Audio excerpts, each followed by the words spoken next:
Selam dostlar, hoş geldiniz. Umarım herkes iyidir. İyi olmaya çalışıyoruz. Çalışmak zorundayız. Biz çünkü güçlü olmak zorundayız. Biz bu yaşadığımız felaketin üstesinden gelmek için güçlü durmak zorundayız. Yaşadığımız bu depremin üzerinden tam bir hafta geçti. Bugün 13 Şubat Pazartesi. Bu felaketi yaşayan herkese çok büyük geçmiş olsun. O bölgede yaşayan dostlarımız, hayatını kaybeden tüm dostlarımıza, tüm canlarımıza Allah'tan rahmet diliyorum. Ailelerine büyük sabırlar diliyorum. Depremde hayatını kaybetmiş insanların yakınları, anneler, babalar, abiler, kardeşler, sevdiklerini kaybeden tüm canlarımıza Allah size büyük sabırlar versin. Gerçekten konuşulacak, söylenecek söz bulamıyorum. Çok büyük bir acı. Hayatta eşi benzeri görülmemiş bir felaket yaşadık hepimiz. Böyle bir depremi hayal bile etmemiş, hiçbir uzman edememiş, bilimin bile ötesinde büyük hasarlar meydana getirmiş. Tabii biz bilmiyoruz ama bilim adamları bu şekilde nitelendiriyorlar. Tabii hepimiz için, Türkiye için maddi, manevi çok büyük bir yıkım. Tüm dünyanın bile biliyorsunuz odak noktası olduk. Yani bundan 10 gün önce Aslan Burcu'ndaki Dolunay'dan bahsederken evet çok zorlu olduğundan yaşadığımız 2022'nin son aylarındaki tutulmayla 5 Mayıs'taki yaşayacağımız tutulmanın ara noktasını tetiklediğini konuşurken aylık burç yorumlarında olsun, geçen haftaki yayınlarda izleyen arkadaşlar biliyor.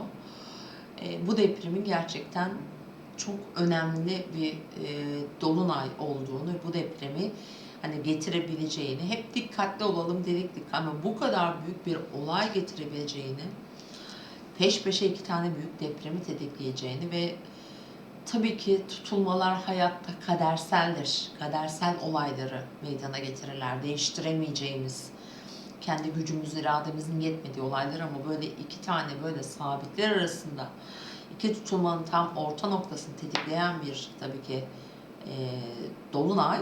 Dolayısıyla da tutulma derecelerini hareketlendirdi. Ve bir tanesi 5 Mayıs'tı biliyorsunuz. Umarım tekrarını yaşamayız ama deprem diye bir gerçek var. Bunu hepimiz yaşayarak gördük. İlk defa yaşamıyoruz. Ama bu son yaşadığımızın üstüne hiçbir duygu olmamıştır eminim. Daha önceki nesillerde de. Ve bunu asla unutmayacağız. Bunu asla unutmamalıyız zaten. 1 megaton, buraya not almışım, 1 megaton büyüklüğünde bir güce sahip bir deprem yaşamışız. Yani aslında yeryüzü yerinden oynadı. Görmüşsünüzdür kameralarda, dağlar oynuyor yerinden, yer yerinden oynuyor. Allah'ım, kıyamet dediğimiz bu olmalı diye düşünüyor insan. İnsanoğlunun ona gücü yetmiyor gerçekten o anda. Büyük bir çaresizlik. Tabii bu coğrafya kader midir? Bu soru hep gündemimize gelir. Tabii ki kader. Kadere inanıyorum ben. Kader var ama külli ve cüz'i kader denilen de bir şey de var. İnsan doğduğu yeri, doğduğu coğrafyayı seçemiyor. Bu bir aslında külli kader. Doğduğun aileyi, anneni, babanı seçemiyorsun. Hayatında önemli yaşayacağın büyük olaylar kaderimizdir bizim. Ama ben şuna inanıyorum. İnsanın yaşadığı yeri, oturduğu binayı, oturduğu evi seçebilme iradesi olmalıydı. Olmalı. Bu bir cüz'i kaderdir. Bu bizim irademizle ilgilidir. Geleceğim biraz sonra tabii ki. Şimdi biliyorum hepiniz bir sürü sebep sıralayacaksınız bununla alakalı. Yine bizim elimizde olmadığını, sonucunu çıkartıyoruz buna göre. Çünkü Gerek işte maddi koşullar diyelim, yaşadığımız şu anda ülke şartlarında gelir düzeyleri belli, oturulacak standart belki bütçelerimiz belli, işte seçtiğimiz evler, kira olsun, satılık alma olsun. Ama burada asıl büyük plana bakmamız gerekiyor. Burada neye bakmamız gerekiyor? Buradaki deprem yönetmeliğine uygun olmayan binalar. Yine burada tabii ki bizim yeterince araştırmamız gerekiyor. Daha sağlıklı yerleri tercih etmemiz gerekiyor. Kendi mezarımızı kendimiz satın almamalıyız veya kendi mezarımızın kirasını verip orada oturmamalıyız. Ama bunu tabii ki en başta deprem yönetmeliğine uygun inşa edilip edilmemesinin kontrolleri burada daha da önemli olan. Ama burada bizim de ses çıkarmamız gerekiyor. Yani halk olarak şimdi birkaç cümle kuracağım bu konuyla alakalı. Her şeyin bir çözümü var. Yani bilimin, teknolojinin, mühendisliğin olduğu her yerde kesinlikle bir çare vardır. Her şeye bir çare bulunabilir günümüzde. Bundan bir önceki yayında bu depremin acaba bir şekilde başka güçler tarafından tetiklenerek yapılabilirliğini konuşmuştuk. Hatırlıyorsanız eğer. Son yayında bu var sanırım. İzlemek isteyenler izleyebilirler. Ben yine aslında aynı noktalarda gezmiyor değilim. Büyük bir facia yaşadık.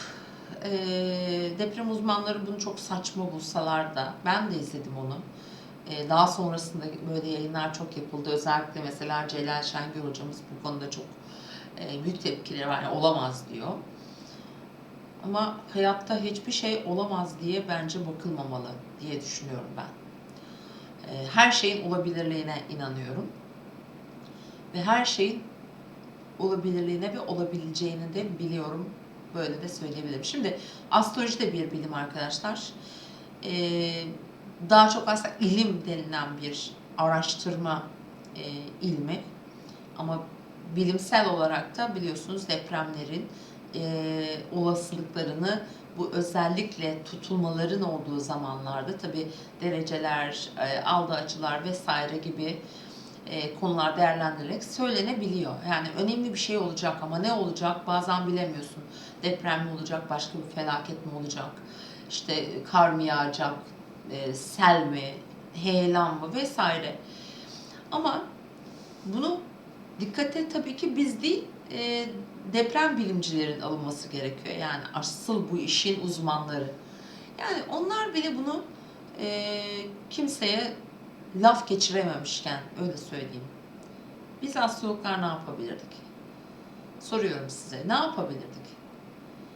Ben elimden geldiği kadar en hafif şekilde hani bunları hep söylemeye çalıştım. Ben özellikle 5 Mayıs, Mart ayı, Ekim ayı, Kasım ayı ki burada çok önemli mesela Kasım ayında da yine önemli tutulmalarımız var bizim. Bakın yıl boyunca hala tehdit altındayız. Bunu yine söylüyoruz. Benim hocalarımdan da ben bunu duyuyorum. Yabancı hocalar da bunu söylüyorlar. Peki bunun için ne yapılabilir? Artık o kısmı tabii ki bizde değil ama biz şunu yapmalıyız. Biz bunu unutmamak, bunu unutturmamak için elimizden geleni yapmamız lazım. Evet. Öncelikle irade burada çok önemli. Bir de şu var. Hani irade dediğimiz şey geliştirilebilen bir şeydir. Büyütülebilen, sağlamlaştırılabilen bir şeydir irade. İşte irade, kendi irademiz de işte bu cüz'i kaderimizdir bizim. Yani bir şekilde kaderin bir kısmı küllidir evet ama bu seçimlerimizle olan kader geliştirilebilir. Bu nasıl olur? Öğrenerek, okuyarak, araştırarak, dinleyerek, bilmediğimiz konuları bilen insanların ağzından daha can kulağıyla dinleyerek, böylelikle dinleye veya okuyarak da insanın zamanla kendi fikri, düşüncesi, bakış açısı da oluşmaya başlar. Ama eğer bunları yapmıyorsan ne yazık ki hiçbir konuda kendi iradeni kullanamazsın. Kendi fikrini ortaya koyamazsın ve bu şekilde de başka birilerinin hep ortaya koyduğu seçimlerin arkasından koyun gibi gitmek durumunda kalırsın. Tabii bu işin belki en kolay kısmı gibi görünüyor olabilir ama aslında en zor kısmıdır. Yani iradeli olabilme. Şimdi iradeli olabilme adına ben size birkaç tane not aldım arkadaşlar. Ben bunları kendime de sürekli hatırlatıyorum. Evet, başka bir şeye odaklanın. Meditasyon yapın. Kendi ruh ve beden sağlığınızı çok önemseyin. En önemlisi de aslında ertelemekten vazgeçin. Sanırım biz burada büyük bir hata yapıyoruz. Biz biliyoruz, görüyoruz, duyuyoruz ama erteliyoruz. Bizim hastalığımız sanırım erteleme hastalığı. Hayatımızda normal kişisel yaşamlarımızda da bunu çok yapıyoruz.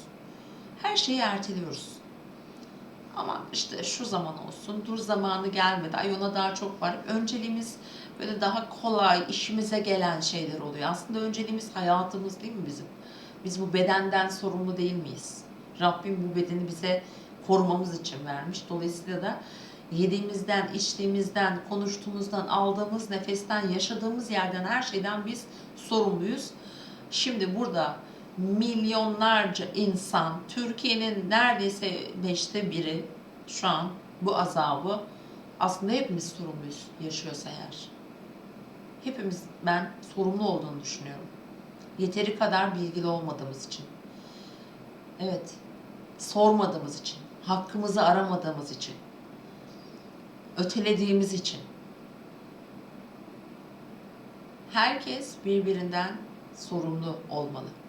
Bu hayatta yaşadığın kadar, nefes aldığın kadar yer tutuyorsun. Ancak başkalarının da sorumluluğunu almak, başkaları adına da bir şeyler yapmak, iyilik yapmak, onların hakkını müdafaa etmekle biz bir yerlerde olabiliriz. İyi insan olabiliriz. Rabbim hiç kimseye, hiçbir kuluna kötü bir şey nasip etmezmiş. Asla. Biz kulları kendi seçtiklerimizle, kendi irademizle kötü olana gidiyoruz mesela. Tabii ki ölüm var. Bu bir gerçek. Hepimiz ölümlüyüz. Doğmuşuz, bu dünyaya gelmişiz, gideceğiz. Bundan işte yüzyıllar önce de öyleymiş. Bundan sonra da biraz yaşam ömrümüz uzatsa da bilim insanları eninde sonunda bu hayattan gideceğiz. Elbette bilinmeyenler de var. Ve bilinmeyenler de zaten halen daha da bilimin de hala açıklayamadığı bir sürü bilinmeyen var. Zaten bu depremin de hani bu şekilde olabilme olasılığını da biraz ben oraya da dayatıyorum yani. Bu kadar kesin, hiçbir şeyden kesin emin olamayız. Hiçbir şey %100 olamaz. Hiçbir şeyin %100 garantisi yoktur hayatta. Hiçbir şeye %100 güvenemezsin. Kendine güvenebilir misin %100? Güvenemezsin. Dolayısıyla hayatta her şey değişebilir, farklılaşabilir ve hayat değişirken biz de o hayatın içinde değişebilmeyi öğrenmeliyiz. Hayat bizi bakın şu an nasıl zorluyor, Türkiye'yi nasıl zorluyor, nasıl konulara, nasıl afetlere dayattı bizi. Yani resmen tepemize vuruyor, yani resmen tepiniyor yani. Bir şeyler öğrenin diyor, uyanın diyor. Satürn balığa geçecek. Acaba uyanır mıyız diyorum arkadaşlar. Evet, şimdi bunları söylemek, aslında hatırlatmak istedim. Nacizane. Kimseye akıl vermek falan değil niyetim sevgili dostlar. Ama bunları da hatırlamak güzel bir şey. Bence bir hatırlamak gerekiyor. Ama şu da var. Hayatımızı iyi bir şekilde yönlendirebilmemiz için, kendi irademizi ortaya koyabilmemiz için, cüz'i irademizi, külli irademizi dengeli bir şekilde yönetebilmemiz için öncelikle hayatlarımıza doğru seçimler yapmamız gerekiyor. Ama şurada ben bir ufak detayı atlamak istemiyorum. Seçim deyince genellikle Sinan Canan hocamın cümlesidir bu da. Onun son kitabında da bu cümle geçer. Orada diyor ki mesela, buna kesinlikle katılıyorum. Bir hayatında değişiklik yapmak istiyorsan eğer, çok büyük adımlarla başla. Küçücük bir adımla başla. Ama sen yeter ki niyetine gir. Sen yeter ki buna niyetlen, bunu yapacağına karar ver. O küçücük bir adım olsun. Çok büyük değişim ve dönüşümler yapmak için planlar yapma. O senin küçücük adımın zaten onun arkasından bir şeyleri ilahi büyük planda domino taşı gibidir aynen, harekete geçirecektir. Mesela özellikle şu konuda ben altını çizmek istiyorum. Tabii bu daha çok insanların hayatlarında verdikleri önemli kararlarla alakalı olabiliyor. Ki biraz sonra bahsedeceğim, bu hafta Satürn Güneş kavuşumu yaşayacağız. Ve hafta sonunda mesela Güneş de Balığa geçecek. Bu büyük kararlar, bu büyük planlar dediğimiz olayların haftasında olabiliriz. Hayatlarımızda devrim niteliğinde kararlar alabiliriz. Bazılarımız bunu almış olabilir. Bazılarımız şu an belki de düşünüyorlar, planlıyorlar. Nereden başlasam, nasıl yapsam diye, ama asla arkadaşlar çok büyük adımlar atarak büyük planlar yapmayın. Bunların hepsi küçücük olsun. Öncelikle bence niyet etmekle başlayabilirsiniz. Çünkü çok büyük kararlar almak zamanla insanoğluyuz, duygusal olarak dürtüsel hareket ederiz ve bu kararlardan pişmanlık da duyabiliriz. O yüzden keskin, büyük adımlar, büyük kararlar almayın. Küçücük adımlarla da hayatınızı çok değiştirebiliriz. Küçücük, minicik bir şey yaparak da hayatımızda büyük değişimler yaratabiliriz. Yani işte genellikle meslek seçimiyle ilgili oluyor bu büyük kararlar. Hani yer değişikliği, işte biraz lokasyonla, yani aileyle ilgili olabiliyor. Eş seçimi, evlilikler gibi böyle hayatımıza önemli şekilde ağ kurmuş durumlarda bu kadar büyük kararlar vermeden gerçekten öncesinde küçük adımlar atmakta fayda var. Bu kadar büyük adımlar atarken bir daha düşünmekte fayda var diyorum sevgili dostlar. Evet sevgili dostlarım, biraz fazla konuşmuş olabilirim. Ama bu hafta şimdi 13 Ocak haftasındayız. Güneş-Satürn kavuşumu var. Zaten geçen hafta 3 tane yayın yaptım ben. Bundan da bolca söz ettim. Satürn Kova burcunda Güneş'le kavuşuyor. Son defa artık Balık burcuna geçecek ve hayatlarımızda hepimiz için önemli bazı gelişmeleri getirebilir. Özellikle tabii ki depremin olduğu, mesela işte Aslan burcunda bir dolunay esnasında oldu. 16 derecede. Gerçi bu 27 derecede, derecesel olarak hiç alakası yok. Ancak yine sabit grup burçlar burada daha güçlü etki alabilirler. Biraz sonra hem burçlarımızdan hem de genel etkilerden bahsedeceğim. Başta aslanlar, başta aslında şöyle söyleyelim, madem kovada oluyor, kovalar diyelim. Hemen karşısında tabii, çok pardon, özür diliyorum sevgili dostlarım. Tekrar başlıyorum. Evet, başta kovalar, sonra aslanlar, sonra boğalar, sonra akrepler. Tabii ki bu bahsettiğim döngünün içinden zaten hani geçen bir süreç yaşıyor olabilirler. Tabii bu doğum haritalarıyla da çok alakalı. Bu burçlarda olmayıp da yükseleni veya böyle noktaları olan arkadaşlar da bu bahsettiğim büyük bir döngünün içinden geçiyor olabilirler. Hatta bu hafta şöyle söyleyeyim, zaman zaman karamsarlık da yaşayabilirsiniz. Yani Satürn Güneş çünkü kavuşumu genellikle biraz yaşam enerjimizi aşağı çekeceği için karamsarlık getirebilir.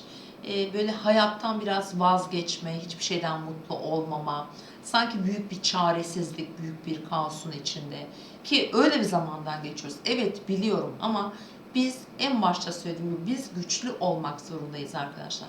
Hepimiz birlikte güçlü olmak zorundayız. O yüzden bunun da geçici olduğunu, bunun da bir süreç olduğunu, bunun da çok büyük bir imtihan olduğunu hatırlatmak istiyorum. Dolayısıyla bu hafta özellikle işte 15, 16, 17, 18 Şubat'a kadar genellikle böyle etkiler altında olabiliriz.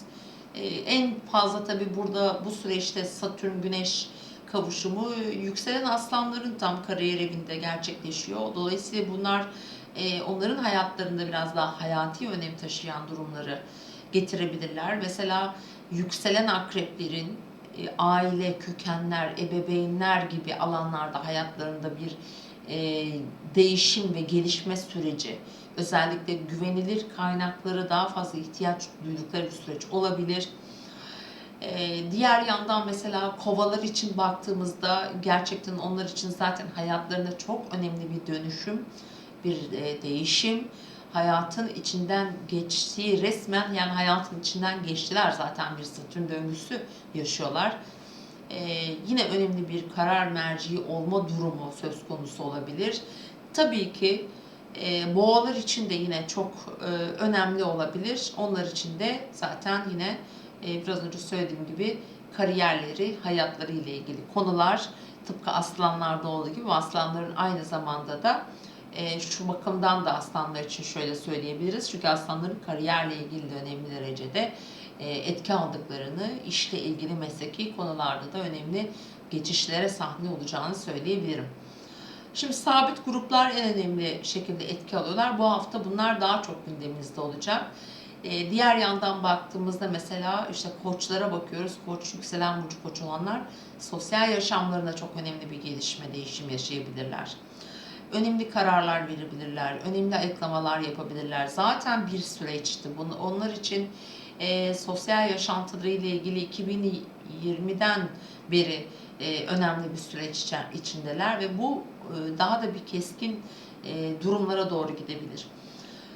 Efendim boğalar için zaten söyledik, kariyerle, işle, hayata tutunmaya çalıştıkları, kendilerini var etmeye çalıştıkları bir meslek, bir kariyer, bir hukuki süreç de olabilir bu arada. Bunlarla ilgili konuları hayatlarına getirecektir.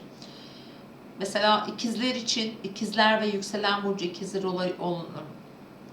ikizler ve yükselen burcu ikizler için biraz daha hukuki süreçler, yabancı konular, yurt dışı ile ilgili alanlar, konular daha çok gündemlerinde olabilir bu hafta.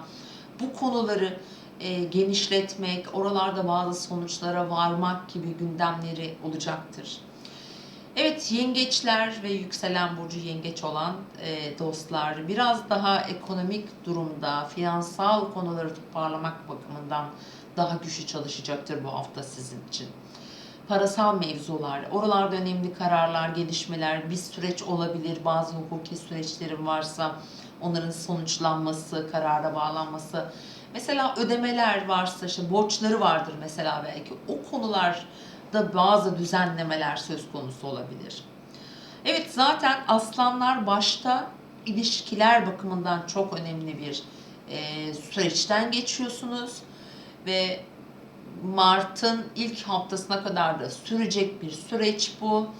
Gerçekten ilişkilerinizle ilgili önemli bir değerlendirme içinde olabilirsiniz. Ciddi bazı dersler almış olabilirsiniz.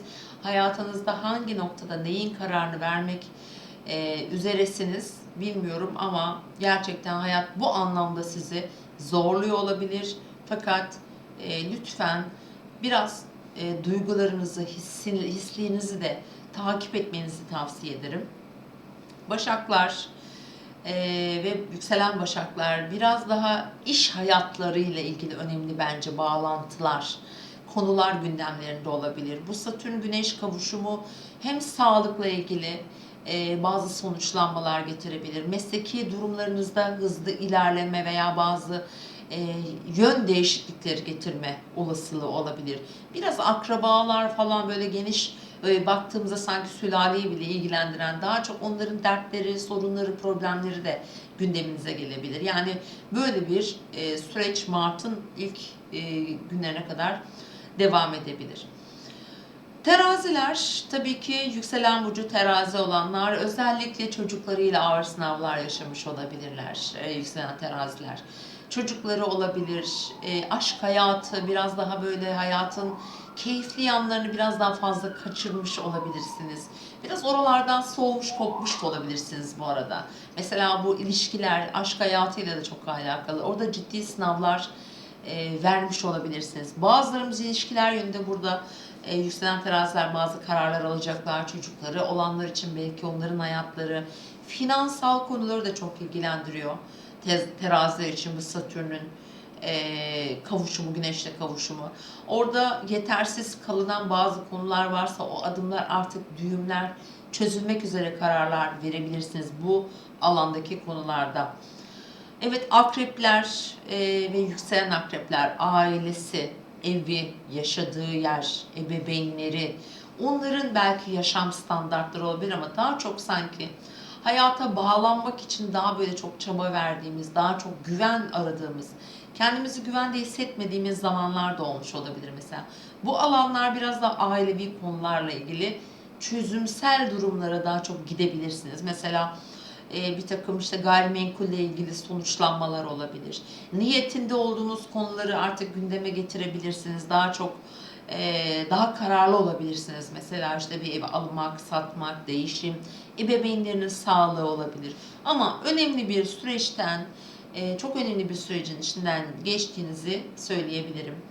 Yaylar, yükselen burcu yay olanlar, evet yaylar için biraz daha kolay çünkü kolay derken aslına bakarsanız biraz aileyi ilgilendiren konular. Yani ebeveynleri olabilir, kardeşleri olabilir, yakınlarında olan insanlarla sanki daha çok iletişim içinde olacaklar. Oradaki var olan mevcut süreçleri takip edecekler.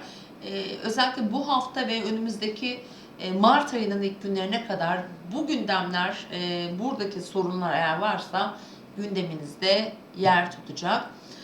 Yaylar, yükselen burcu yay olanlar, evet sevgili yaylar sizin için gerçekten yine yakın çevre ilişkileriniz gündeminizde olacaktır. Onun yanı sıra yine maddi konular olabilir. Gerçekten yayların, yaylardan bahsettik, oğlaklardayız, özür dilerim. Oğlaklar, yükselen burcu oğlak olanlar tabii ki finansal konular, parasal mevzular gündeminizde. Daha çok parayla ilgili konuları planlayacaksınız. Gelirleriniz, giderleriniz, oradaki yaşadığınız kaoslar, girdiğiniz çıkmazlar olabilir. Neye eline attıysan belki geri planda kaldı, bir türlü hedefine ulaşmakta zorlaştı, hayatı sana zorlaştırdı bunları. Özellikle maddi konularda aslında. Ama bazı oğlaklar için aslında biraz daha geniş baktığımızda bazı başarılar da getirmiş, sonuçlar da almış olabilirsiniz. Ama finansal bakımdan önemli bazı gelişmeler bu hafta gündeminizde olacak. Evet kovalar, yükselen burcu kova olan dostlar gerçekten sizin için de çok da kolay olmayan bir süreç yaşadınız. Tüm hayatınızı yönetmek, bugüne kadar verdiğiniz kararlar, yürüdüğünüz yol, hepsi sanki gözünüzden böyle bir film şeridi gibi geçmiş olabilir, geçiyor olabilir. Hayat biraz böyle zaman zaman kıstırır, sıkıştırır ya öyle bir süreç. Şu anda özellikle bu hafta geçirebilirsiniz. Öyle hissedebilirsiniz. Hayat enerjinizin düştüğünü. Böyle çaresizlik içinde hissedebilirsiniz. Ama unutmayın ki Satürn önemli de kararlar aldırır.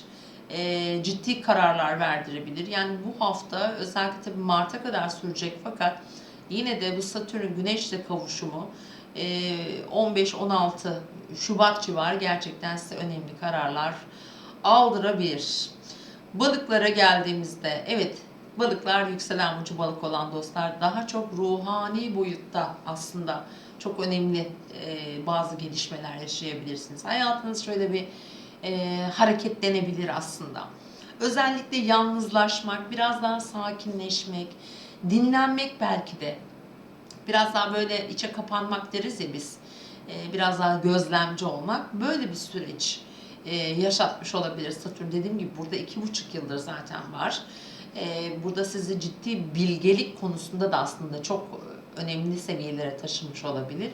Evet bu kavuşumla beraber de bence bu seviye bir tık daha öne çıkacaktır ki özellikle 19 Şubat'tan itibaren Güneş zaten Balık burcuna geçecek ve sevgili Balık burçları gerçekten sizin için bugüne kadar özümsediğiniz, özellikle bu 2,5 yıldır yaşadığınız ya da deneyimlediğiniz tüm ruhani konularda sizin kendinizi çok daha iyi bir şekilde ortaya koyacağınız bir zaman dilimini başlatacak. Evet sevgili dostlar, Kısaca aslında Güneş-Satürn kavuşumu olduğu için bu hafta hepimiz için en önemli olabilecek konu bu olabilir. O yüzden de bundan bahsettim. Ama tabii ki ayın 19'undan itibaren, yani 19 Şubat'ta Güneş artık Balık burcuna geçiyor. O da pazar gününe denk geliyor biliyorsunuz. Ve pazar gününden itibaren 21 ayın 21'ine kadar olan süreçte, yani 19 Şubat 21 Mart arası diyelim. Bu biz hepimiz için çok değerli olabilir. Mesela Türkiye haritası için ben bu konuda önemli bir şey söylemek istiyorum. Türkiye haritasının işaret ettiği durum, hani bu 19 Şubat itibariyle özellikle tüm önemli, ciddi, ülkeyi ilgilendiren çok önemli konuların döneceğini, çok önemli gelişmelerin yaşanabileceğini işaret ediyor. Yani önümüzdeki bir ay boyunca ülkemizde yönetimsel anlamda çok çalkantılı bir ay bizi bekliyor. Çok önemli değişimler, yenilikler bekleyeceğiz. Çünkü haritamızın tepe noktasından Güneş geçecek. Güneş nereden geçiyorsa bizim kalbimiz orada atar, kendi haritalarımızda da. Bizim doğum haritalarımızda da şunu söyleyeyim, tek tek söyleyemedim ama 19 Şubat'tan itibaren doğum haritalarınızda Balık burcu neredeyse önümüzdeki bir ay boyunca hayatınızın tüm konuları diyeyim, tüm enerjisi işte o alanda olacaktır diyelim. Kimimiz işe girecek, kimimiz hayatımızı sürdürmek için daha sağlam adımlar atmak için uğraşacağız. Kimimiz daha yani maddi anlamda hızlanacağız. Bazılarımız kariyerimiz için hedeflenecek diyebilirim. Bunları da yarın akşamki yayında size hatırlatacağım. Şimdi bugün 13 Şubat. Ve arkadaşlar yarın yani 14 Şubat'ın bizim için güzel olabilecek saatlerini söyleyeceğim. Şu an enkaz altında hala gerçekten kurtulmayı bekleyen, İnşallah canlarımız vardır ve kurtarılırlar diye düşünüyorum, umut ediyorum. Umarım öyle olacaktır. Şimdi 14 Şubat'ın saatlerini söylüyorum. Sabah 9.35, 10.29 sürpriz haberler alabiliriz arkadaşlar. Ve ikinci saatimi söylüyorum 19.53, 16.47 ve diğer saatim de 22.59 ve 12 civarlarında sevgili dostlar. İşte böyle bir süreç.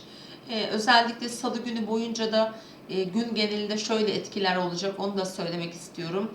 Gece saat 04'te hemen salıya geçtiğimiz ayın 14'üne itibaren Ay Yay burcuna geçiyor. Ve Perşembe günü sabah 07.59'a kadar Ay Yay burcunda, yani Salı, Çarşamba, Perşembe sabahına kadar uluslararası konular, uçuşlar, yabancılarla ilgili konular, yurt dışı ile ilgili eğitim, öğrenimi, tabii ki üniversitelerle ilgili konular çok gündemimizde olacaktır. Bunlarla ilgili işlerinizi bu günlerde halledebilirsiniz. Hemen Perşembe, Cuma, Cumartesi sabah 08.38'e kadar Ay Oğlak burcuna geçiyor. Yani Perşembe, Cuma özellikle haftanın iki iş günü oluyor. Cumartesiyi hafta sonu olarak saymayalım. Bu arada Cumartesi ve Pazar gökyüzünde güzel de açılar varmış. Biraz daha böyle hızlı toparlanma süreci gibi olabilir diye düşünüyorum. Cuma, Cumartesi daha ciddi konulara, daha önemli konulara odaklanılabilir. Şu an bu felaketi yaşayan tüm dostlarımıza daha kalıcı, daha hızlı çareler, çözümler bulunmak üzere bence daha sağlam adımlar atılacağını düşünüyorum. Daha hızlı çözümler geleceğini düşünüyorum. Zaten ayın 19'unda, yani pazar günü biraz önce söylediğim gibi artık Güneş Balık burcuna geçiyor ve hepimiz için aslında önemli olacak. Çünkü biliyorsunuz Mart ayında, hemen onu da tekrar hatırlatalım, Satürn 2,5 yıllık Kova seyahatini tamamlıyor ve 8 Mart'ta Satürn artık Balık burcuna geçecek ve Mart'ın 21'ine kadar da Güneş'le birlikte Balık burcunda seyahatine devam edecek arkadaşlar. Evet sevgili dostlarım, deprem hiçbir zaman unutmamamız gereken, asla Zaten kendini asla unutturmayacak bir felaket yaşadık. Unutmadık, unutmayacağız, unutturmayacağız. Bunun için kendimize de söz vermeliyiz. Bu hayat hepimizin hayatı. Kaybettiğimiz bütün canlarımızın hepsinin rahmetle uyumaları için bu sözü vermeliyiz biz diye düşünüyorum açıkçası. Unutmayın, kendi seçimlerimizi yaparken biraz daha sağduyulu da olmalıyız aynı zamanda. Sadece kendimiz değil, etrafımızdaki insanları da düşünmeliyiz. Ve yıl boyunca da arkadaşlar, yani bu senenin sonuna kadar da bu deprem riski her zaman olacak. Çünkü bu tutulmalar devam ediyor olacak. Neden? Çünkü Akrep ve Boğa aksında yaşadığımız bu tutulma, Dolunay, 5 Mayıs'taki tutulma ve tekrar tabii ki yine bir tutulmamız olacak. Hemen onu da söyleyeceğim size. Bir dakika. Tabii Ekim ayında yine bir güneş tutulmamız var. Fakat bizim için önemli olan mesela şu olacaktır. Bulamadım, bir dakika. Akrep, evet.